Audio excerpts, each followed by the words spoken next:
నమస్కారం అండి. Welcome to Suman TV. నేను గీతాంజలి. ప్రస్తుతం మనతో పాటు అభ్యుదయ ఫౌండేషన్ సీఈఓ నందకిషోర్ గారు ఉన్నారు. వారితో మాట్లాడదాం. నందకిషోర్ గారు నమస్కారం అండి.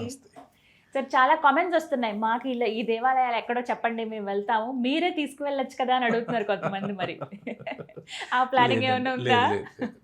Just చెప్తారంతే information. జస్ట్ మనం ఏదైతే రీసెర్చ్ చేసామో అది 10 మందికి అందియడమే అండి. దీనికి మించి నాకు కూడా చాలా కాల్స్ వచ్చాయి. మీరు టూర్ ఆర్గనైజ్ చేయండి, మీరు జ్యోతిష్యం చెప్తారా, మీరు ఇవి చెప్తారని. మాది ఆ డిపార్ట్మెంటే కాదు, మాది కేవలం R&D మాత్రమే. R&D చేసి పలానా దగ్గర పలాంది ఉంది అని జనాలకి తెలియపరచడమే అండి. సో ఈ విధంగా తెలియపరచడం వల్ల ఒక అవేర్నెస్ క్రియేట్ చేయడం. చాలా మందికి అలా క్రియేట్ అయింది సార్. నిజంగా ఇంత అద్భుతమైన దేవాలయాలు ఉన్నాయా అని మళ్ళీ మాకే గుర్తు చేస్తూ ఉన్నారు. ఆ విషయంలో అందరి తరపు నుంచి థ్యాంక్ యూ చెప్తున్నాను. అదే ఇప్పుడు అడగాలనుకున్నది, కొన్నిసార్లు అండి కొన్ని పనులు పెండింగ్ పడిపోతూ ఉంటాయి. ఎవరన్నా ఒక్క వ్యక్తి వస్తే మళ్ళీ అది కదులుతుంది. ఆ వ్యక్తి రావడం కూడా యాదృచ్ఛికం అని అంటారు. ఇంకొకటి ఏంటంటే కోర్టులో పెండింగ్ ఉండిపోయినవి ఉంటాయి. కొన్ని డాక్యుమెంట్స్ విషయంలో కావచ్చు, ఇంకా మరీ ముఖ్యంగా పాలిటీషియన్స్కి పదవుల విషయంలో కావచ్చు. ఇవన్నీ కూడా ఆగిపోయి స్టబోన్గా అలా ఉండిపోయినటువంటి పరిస్థితులండి. వీటి నుంచి బయటపడేసే దేవాలయం ఏదైనా ఉందా? ఉందండి. మన భారతదేశంలో నేను చెప్పాను, మీరు ఏది చెప్పినా దానికి సంబంధించిన దేవాలయాలు మనలో ఎప్పుడు అన్నీ చేసి పెట్టారు. వైద్యాలయాలే కాదు, మీకు వెల్త్నిచ్చే ఆలయాలు, మీ లక్ను మార్చే ఆలయాలు, మీ ఫేట్ లైన్స్ని చేసేవి, కనీసం మనకి ఇంక ఆయుష్ అయిపోయింది అనుకుంటే తిరిగి మళ్ళీ బతికించగలిగిన టెంపుల్స్. సో మీరు అదే అండి చెప్పాము, మనకి ఎప్పుడో మహాభారతంలో ఉన్న మనుషుల కన్నా రామాయణంలో ఉన్న ఆ యుగం కన్నా మన యుగం చాలా అదృష్టవంతులండి. ఎందుకంటే మీరు కానీ చూడండి, ఆ టైంలో ఒక దేవుణ్ణి చూడాలి అంటే ఎన్ని సంవత్సరాలు తపస్సు చేసేవాళ్ళండి. వాళ్ళు తపస్సు చేసిన ప్రదేశాల్లో పెద్ద పెద్ద పుట్టలు వచ్చేవి. అప్పుడు ఏది సంసారాన్ని వదిలిపెట్టి అన్ని వదిలిపెట్టి అడవులకు పోయి కొన్ని వందలు కాదులేండి, కొన్ని సంవత్సరాలు, కనీసం 40-50 సంవత్సరాలుగా పూజ చేస్తే కానీ, వాళ్ళు ఆ తపస్సు చేస్తే కానీ మనకు దేవుడు రాడు. ఈరోజు మన తిరుమలలో అఖిలాండ కోటి బ్రహ్మాండ నాయకుడు మనకు చెమట గారకుండా, ఒళ్ళు అలవకుండా ఏసీలో పోయి నేరుగా ఆయన ముందర దిగి మనం దేవుణ్ణి చూడగలుగుతున్నాం. సో ఆ యుగం వల్ల అదృష్టవంతుల, మనం అదృష్టవంతులు ఒక రకంగా మనం కూడా అని చెప్తాను. ఎందుకు అంటే దేవుడు మనకు అత్యంత దగ్గరకు వచ్చేసాడు. ప్రతి ఒక్కరికి అందుబాటులో ఉన్నాడు ఆయన.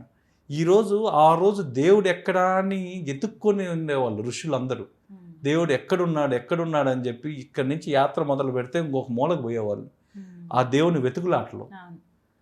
ఈరోజు అలాంటి ఆయన అక్కడ కూర్చొని నేను అక్కడ ఉన్నాను అని ఆయన నిదర్శనంగా చూపిస్తున్నాడు. ఆయన సాక్షాత్తు బ్రహ్మదేవుడే వచ్చి ఆయన పాదాల గడిగి ఆ బ్రహ్మతీర్థం ఏదైతే ఉందో అది మనకు సుప్రభాత సేవలో ఫస్ట్ ఇచ్చేదే బ్రహ్మతీర్థం కదా. మీకు సుప్రభాత సేవ పోయిన వాళ్ళకి ఫస్ట్ ఇచ్చేదే బ్రహ్మతీర్థం, బ్రహ్మ గడిగిన పాదం అది. ఆయనే వచ్చి అక్కడ కూర్చొని మీకు కనీసం ఈరోజు ఆయన ఎక్కడున్నాలో అడ్రస్ తెలుసు, పోతే ఏముందో తెలుసు, అక్కడ పోయే మార్గాలు ఉన్నాయి, ఎక్కడ మనం ఒళ్ళు అలవకుండా పోతున్నాం, ప్రశాంతంగా చూసుకొని వస్తున్నాం. మనం ఆ 4-5 గంటల ప్రయాణానికి, ఒక్కరోజు ప్రయాణానికి మనం అంత బాధపడుతుంటే ఆ రోజుల్లో ఎన్ని సంవత్సరాలు వాళ్ళు తపస్సు చేస్తారు, ఎంత కఠోర తపస్సు చేస్తుంటారు. సో దాని తర్వాత రెండోది కూడా చూసుకుంటే నాకు అప్పుడప్పుడు మా అనాలిసిస్లో ఈ విధంగా మేము చేస్తుంటామండి. ఆ కాలంలో బ్రహ్మరాక్షసులు ఉండేవాళ్ళు, అంటే మ్యాన్ ఈటర్స్. మీరు ఎక్కడన్నా అరణ్యంలో ఎక్కడన్నా వెళ్తూ ఉన్నా మ్యాన్ ఈటర్స్ ఎక్కడ కనిపించేవాడు, ఎక్కడ తినేవాళ్ళు. మనకున్నారండి బ్రహ్మరాక్షసులు ఎక్కడైనా?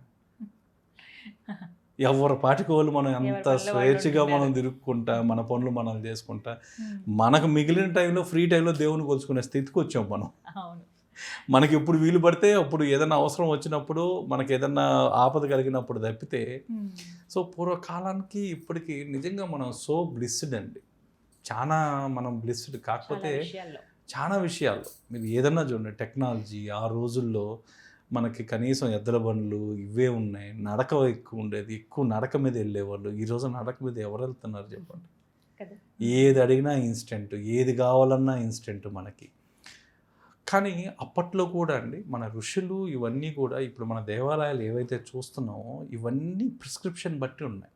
ప్రతి ఒక్కటి ప్రిస్క్రైబ్. మన అవసరాలు మనకి ఏమి కావాలో వాళ్ళు ముందే ఊహించి మన ఆపదలు కూడా ఊహించి వాటికి అవసరాలకి ఆపదలకి రెండిటికి కట్టారు మనకి దేవాలయాలు. అవే వైద్య నిలయాలు కూడా. ఆపద దగ్గరికి అవి వస్తాయి, అవసరాలకి కోరికలకి ఇవి వస్తాయి. సో దీంట్లో మీరు చెప్పినట్లుగా సరైన వ్యక్తి సరైన టయానికి రావడం, ఆ వ్యక్తి వల్ల మీకు ఆ పని తొందరగా అయిపోవడం, ఎన్నో రోజులుగా మీరు ఎక్స్పెక్ట్ చేస్తున్న ఫోన్ కాల్స్ ఏవైతే ఉన్నాయో ఆ ఫోన్ కాల్ ద్వారా మీకు పని అయిపోవడం, పని చాలా సులువుగా, అరే నిజంగా అయిపోయిందా అనే ఒక ఆశ్చర్యాన్ని కలిగించేదాన్ని ఏమంటారంటే సింక్రనైజేషన్ అంటారండి. ఈ సింక్రనైజేషన్ అనేది కూడా మన నాడుల్లోనే ఉంది, మన దాంట్లోనే ఉంది. ఎవరికైతే ఆ సింక్రనైజేషను ఆ చక్రం దగ్గర వీక్గా ఉంటుందో వాళ్ళు చూడండి ఎంత ప్రయత్నించినా ఎన్నిసార్లు తిరిగినా వాళ్ళ పని కాదు, వాళ్ళ శ్రమే మిగిలిపోద్ది. లాస్ట్కి కష్టము నష్టము రెండే మిగులుతాయి. కానీ వాళ్ళు ఏమన్నా శ్రామికులు లాంటి వాళ్ళు ఖచ్చితంగా నిద్రలేసి అదే 24 గంటలు అదే పని చేస్తుంటారు. ఆ పనిని ఒక పనిని 10 సార్లు చేస్తారు, 10ని 100 సార్లు చేస్తారు, కానీ ఫలితం శూన్యం. సో ఇలాంటి వాళ్ళకి అందరికీ ఏంటంటే వాళ్ళకున్న కర్మ ఫలితం ఏదైతే ఉందో ఆ కర్మ ఫలితం వాళ్ళకి ఆ ఫలితాన్ని ఇవ్వదు. ఇలాంటప్పుడు కొన్ని దేవాలయాలు పెట్టారు. ఆ దేవాలయాలు ఇది మెయిన్గా కర్ణాటక రాష్ట్రంలోని ముల్బాగల్ దగ్గర ఉందండి. ముల్బాగల్కి ఒక 10 కిలోమీటర్ల దూరంలో కురుడుమల్లె గణేష టెంపుల్ అని ఉందండి. వినాయక స్వామి టెంపుల్. అది కురుడుమల్లె గణేష, ఆయన్ని కురుడుమల్లె గణేష అంటారు. ఆయన ఒక 12-13 అడుగుల విగ్రహం, కొంచెం వంగి ఉంటుంది. యాక్చువల్గా అది స్వయంభూ, కానీ పరశురాముడు వచ్చిన తర్వాత అతను మళ్ళీ తిరిగి ప్రాణ ప్రతిష్ఠ చేస్తారు దానికి. సో ఇక్కడ మీకు వెన్న ప్రసాదం ఇస్తారండి. ఇక్కడ విశేషం ఏంటంటే వెన్న ప్రసాదం ఇస్తారు. ఇక్కడ జనరల్గా మీరు గణేష టెంపుల్ అనగానే మీ మూలాధారం ఏదైతే ఉందో మూలాధారంతో పాటు మణిపూరికా చక్రం కూడా యాక్టివేట్ అవుతుంది. ఈ రెండు యాక్టివేట్ అవ్వడం వల్ల మీకు ఓపిక ఉంటే, మీకు చేయగలిగితే 108 ప్రదక్షిణాలు ఇంపార్టెంట్. ఎందుకు 108 ప్రదక్షిణాలు ఇక్కడ పెట్టారు అంటే మనలో ఉన్న 108 ఎనర్జీ పాయింట్స్ ఒక్కొక్క ప్రదక్షిణకు ఒక్కొక్క ఇది యాక్టివేట్ అవుతుంది. ఒకవేళ లేని పక్షంలో 11 ప్రదక్షిణలు చేసినా చాలు. ఆ తర్వాత ఇతనికి చాలా ఇష్టమైన ప్రసాదం వచ్చి గరిక తీసుకెళ్ళాలి. మోదుగులు కానీ తీసుకెళ్ళగలిగితే చాలా శ్రేష్టం. అతనికి చాలా ఇష్టమైంది కూడా. సో ఇక్కడికి వెళ్ళేసి అక్కడ మీ ఫలితం అంతా అభిషేకంలోనూ ఒక ప్రార్థనలో కన్నా కూడా ఆ గుడిలో మీరు ఎంతసేపు గడుపుతారనేది ఇంపార్టెంట్. ఎందుకంటే మూలాధారం కాబట్టి ఆయన దగ్గర ఆవరణలో ఎక్కడైనా సరే ఒక 26 నిమిషాల నుంచి ఒక 40 నిమిషాలు మీరు కానీ కూర్చోగలిగితే ఆ మూలాధారంలో నుంచి ఆ శక్తి ప్రసరణ జరిగి మీకు ఆ సింక్రనైజేషన్ అనేది జరుగుతుంది. ఇది ఎక్కువగా మీకు సీక్రెట్గా చెప్పాలంటే చాలామంది రాజకీయ నాయకుల సక్సెస్కి ఒక సీక్రెట్ టెంపుల్ ఏదన్నా ఉందంటే ఇదే అండి. అవును, రాజకీయ నాయకులకి ముఖ్యంగా ఎందుకు చెప్తున్నానంటే వాళ్ళు ఎలక్షన్స్ అప్పుడే కాదండి, ఒక రాజకీయ నాయకులు జనరల్గా వాళ్ళ పని కోసమో పదవి కోసమో పాపం వాళ్ళు తిరగని ఊరు ఉండదు, తిరగని ఇది ఉండదు. ఇక్కడి నుంచి ఢిల్లీకనో ఎక్కడో దగ్గర తిరగడం, ఆ పని కాకపోవడం, వాళ్ళు మళ్ళీ రావడం, ఇలాంటి వాళ్ళు మెయిన్గా ఏం చేస్తారంటే వాళ్ళకి ఏదైనా ఒక పదవి ఆశిస్తే ఆ పదవి ఇప్పించే వ్యక్తి ఎవరైతే ఉంటాడో ఇక్కడికి వచ్చి వాళ్ళ ఇతని ప్రసాదం తీసుకొని ఒక 11 రోజులు నిష్టగా ఉండడం వల్ల కరెక్ట్గా 16వ రోజు నుంచి 22వ రోజుకి ఆ వ్యక్తి తారసపడడం, ఆ వ్యక్తి వల్ల అతనికి ఒక ప్రయోజనం కలగడం, ఒక వర్క్ తగలడము, పదవి జరగడము. అందుకే అండి ఇది చాలా సీక్రెట్ టెంపుల్. అందుకే మీకు ఎక్కువ క్రౌడ్ కూడా ఉండరు, దీన్ని ఎవరు ఎక్స్పోజ్ చేయలేదు. తెలిసిన వాళ్ళు మాత్రం చాలా పండితుల రూపంలో చాలా సీక్రెట్గా వాడుకుంటున్న టెంపుల్ ఇది. కానీ ఎక్కువగా మన కర్ణాటక నుంచి, మన ఆంధ్ర నుంచి కూడా, మన తెలంగాణ నుంచి కూడా చాలామందికి ఈ టెంపుల్ తెలుసు. సీక్రెట్గా సోమవారం రోజు శనివారం రోజు 2 ప్రత్యేకం అండి ఇతనికి. సో సోమవారం రోజు వెళ్ళి అభిషేకం చూసుకొని మీరు ఆ మోదికలు ఏదైతే ఉన్నాయో అవి ఇచ్చేసి, కుడుములు అవి ఇచ్చేసి, వాళ్ళైతే 108 ప్రదక్షిణాలు చేసేవాళ్ళు ఉన్నారు, ఎవరు కూడా 108. కానీ వాళ్ళ ఆరోగ్యరీత్యా వాళ్ళ ఆరోగ్యం సహకరించినట్లయితే 11 అయినా చాలు, లేదా 3 ప్రదక్షిణలు అయినా చాలు. సో వీటన్నిటికన్నా ఆయన ఇష్టపడేది ఏంటంటే మీరు అక్కడ కూర్చొని 20 నిమిషాల నుంచి 40 నిమిషాలు గడపడం అనేది ఇంపార్టెంట్. హడావిడిగా వెళ్ళి రావడం. సో దీంట్లో ఇంకోటి కూడా ఉందండి, వాళ్ళు ఒక్కొక్కరికి ఫలితం అనేది ఎలా ఉంటుందంటే వాళ్ళ కర్మఫలం వాళ్ళ సంకల్పాన్ని బట్టి ఉంటుంది. ఒకరికి ఒక్కసారి వస్తే అయిపోద్ది. మిగతా ఇప్పుడు 90 మంది వచ్చారు అనుకోండి, 90 మందిలో ఒక ఒక 60% ఫస్ట్ క్లాస్లో పాస్ అయ్యే వాళ్ళు ఉంటారు, సెకండ్ క్లాస్ కూడా ఉంటుంది. అందరూ మెరిటియస్ కాదు. సో అప్పుడు ఏం చేయాలి అంటే మనం నెంబర్ ఆఫ్ టైమ్స్ వెళ్ళడం అనేది చేయాలి. సో ఎక్కడైనా ఒక గుడికి వెళ్ళినప్పుడు నా కోరిక తీరలేదు అంటే ఒకడికి ఒక షాట్లోనే వాడికి 100కు 100 మార్కులు వస్తాయి. రెండో వాడు కష్టపడాలా 100 మార్కుల కోసం. ఎలా కష్టపడాలా? మీరు రిపీటెడ్గా వెళ్ళడం. ఆ రిపీటెడ్గా వెళ్ళడం అనేది ఎప్పుడైతే కంటిన్యూ అవుద్దో మీకు ఆటోమేటిక్గా మీకు ఆ మెరిటియస్ ఫలితాలు వస్తాయి. మేము ఒక్కసారి చూసామా, ఒక్కసారి వచ్చేసామా, నా పని కాలేదు. సో ఇలాంటివన్నీ కాకుండా ఒక్కసారి మీరు ఫలితాలు లేకపోయినా పరిహార క్షేత్రాల్లో, అండ్ రెండోది కూడా మీకు ఈ పరిహార క్షేత్రాల్లో ఏం జరగద్ది అంటే మీకు ఫస్ట్ వచ్చేదే అవాంతరాలు, అవరోధాలు. ఎందుకంటే చెప్తారండి చాలా మంది, కర్మ పరివర్తన చెందే టైం అది. మీకు పరిహారం అంటే ఏంది? మీకున్న కర్మ ఎన్నో రోజుల నుంచి ఆ క్రానికల్ స్ట్రెస్ పరివర్తన చెందేది.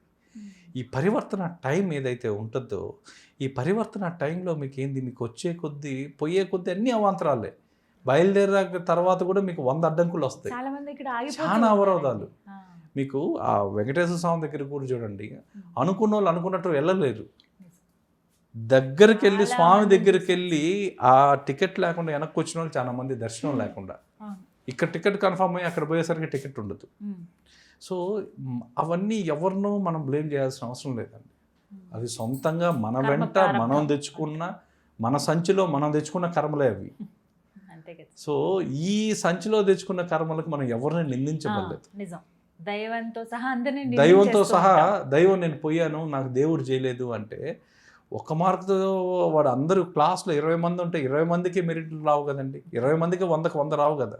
కొంచెం ప్రయత్నించాలి అంటారు. కొంచెం ప్రయత్నించాలి. మనకున్న 5,000 కూడా 5,000 కూడా సమానం కాదు, ఒక్కొక్క వేలు ఒక్కొక్కటి. సో మనం మెరిటియస్గా మారాలి, మనకు ఫలితాలు రావాలి అంటే రిపీటెడ్గా వెళ్ళడం అనేది నేర్చుకోవాలి. ఇప్పుడు ఇలాగే గణపతి టెంపుల్ కూడా. సో మీరు గణపతి టెంపుల్కి ఒక్కసారి వెళ్ళకపోయినా 6 months గ్యాప్లో ఒక 3-4 times వెళ్ళినా ఈ సింక్రనైజేషన్ అనేది పనిచేస్తుంది. అది పనిచేస్తుంది. ఎంత అద్భుతంగా పనిచేస్తుంది అంటే సడన్గా ఒకరోజు మీరు ఎక్స్పెక్ట్ చేయకుండా, మీరు ప్లాన్ చేయకుండా సడన్గా తారసపడ్డం, ఆ వ్యక్తి తారసపడ్డం, అతని కలవంగానే మనకి ఆ పని అయిపోవాలి. ఇవైతే జరుగుతాయి, ఇవి ఖచ్చితంగా జరుగుతాయి. ఒక చిన్న రిక్వెస్ట్ సార్, అంటే ఎలా వెళ్ళాలి అనేది, అంటే ఎక్కడుందో చెప్తున్నారు, అక్కడ ఉండడానికి అసలు పాసిబిలిటీ ఉంటుందా అని కొంతమంది అడుగుతున్నారండి. సో ఇక్కడ ముల్బాగల్ బెంగళూరు దగ్గర అండి ఇది. సో బెంగళూరు దగ్గర జనరల్గా 2 రకాలుగా వెళ్తుంటారు. బెంగళూరు ఎయిర్పోర్ట్ దిగి బెంగళూరు నుంచి టువర్డ్స్ చిత్తూరుకు వచ్చే రోడ్లో ఇది రైట్ సైడ్లో ఉంటుంది ముల్బాగల్. లేదా కొంతమంది తిరుపతి దగ్గర దిగేసి తిరుపతి నుంచి ఒక 2-3 hours డ్రైవ్, 3 hours తిరుపతి నుంచి వెళ్ళొచ్చు. అట్లా బెంగళూరు నుంచి వచ్చేవాళ్ళు బెంగళూరు నుంచి కూడా ఇలా రావచ్చు అన్నమాట. సో సోమవారం శనివారం అనేది ఇతని ప్రత్యేకత. సో తర్వాత ఈ దీంట్లో ఇంకొక పరిహారం కూడా ఏంటంటే అండి, మన దశాభుక్తులు అనే జ్యోతిష శాస్త్రం ప్రకారం మనం నమ్ముతుంటాం. మన దశ బాగలేదు, దశల్లో అంతర్దశలు బాగలేదు, అంతర్దశలో ఇంకొక దశలు, ఇవన్నీ చెప్తుంటారు. నాకైతే అంత ఐడియా లేదు. ఈ దశ భుక్తి అనేది ఎవరికన్నా చెడుగా ఉన్నా, దానివల్ల చెడు ఫలితాలు ఉన్నా, ఇక్కడ మీరు 20 నుంచి 40 నిమిషాలు కూర్చోవడం వల్ల అది సెట్ అవుతుంది జ్యోతిష్య ప్రకారం. ఆ దశాభుక్తుల వల్ల ఫలితాలు మీకు ఏమైనా రివర్స్లో ఉన్నా ఆ సెట్ చేసే ప్లేస్ ఏదన్నా ఉందంటే అది ఇది. సోమవారం శనివారం మీరు ఎప్పుడైనా దర్శించుకోవచ్చు. దగ్గరలో బెంగళూరు అంటున్నారు, అక్కడి నుంచి బెంగళూరు నుంచి ఒక 2 hours. చాలా రోజుల నుంచి ఆగిపోయిన పనులు తీరుతాయి అవుతాయి అని అంటే ఎందుకు వెళ్ళారు? ఖచ్చితంగా వెళ్తారు. ఇవి ఒక్కటి అక్కడ ఉండే ఫెసిలిటీస్ ఇవే అడుగుతారనమాట. నేను ఇంకొక రిక్వెస్ట్ మనం కూడా చెప్దాం సార్, ఏంటంటే గూగుల్లో ఒకసారి కంప్లీట్గా సెర్చ్ చేసినా కూడా డీటెయిల్స్ తెలుస్తాయి. సాధ్యమైనంత వరకు నందకిషోర్ గారు చెప్తూ ఉన్నారు. ఇంకొంచెం మీరు ఇంకా డీటెయిల్డ్గా మనకి గూగుల్లో కంప్లీట్ ఇన్ఫర్మేషన్ వస్తుందండి. ఒక్కసారి మీరు కొంచెం టైం తీసుకుని, ఒక 2 నిమిషాలు టైం తీసుకుని సెర్చ్ చేస్తే కంప్లీట్ డీటెయిల్స్ తెలుస్తాయి. మనకేంటంటే సమయ పాలన వల్ల మనం అన్నీ చెప్పలేము. మనకేంటంటే జనాలకి ఏది ఇంపార్టెంటో అది వరకే చెప్తున్నాం, మన కాన్సన్ట్రేషన్ ఉంది. సో మనము ప్రయత్నిద్దాం. సో గూగుల్లో ప్రయత్నించడం కూడా మీరు మాకు చాలా సహాయం చేస్తున్నారు. కోసము వెళ్ళటం వరకు అయితే అలా చేయొచ్చు. ఇది ఒక రిక్వెస్ట్ అండి, చాలా మందికి రిక్వెస్ట్ చేస్తున్నాం ఈ విధంగానే. ఇంకా చాలా దేవాలయాల గురించి మాట్లాడదాం నెక్స్ట్ వీడియోలో. నందకిషోర్ గారు థ్యాంక్ యూ అండి, నమస్కారం.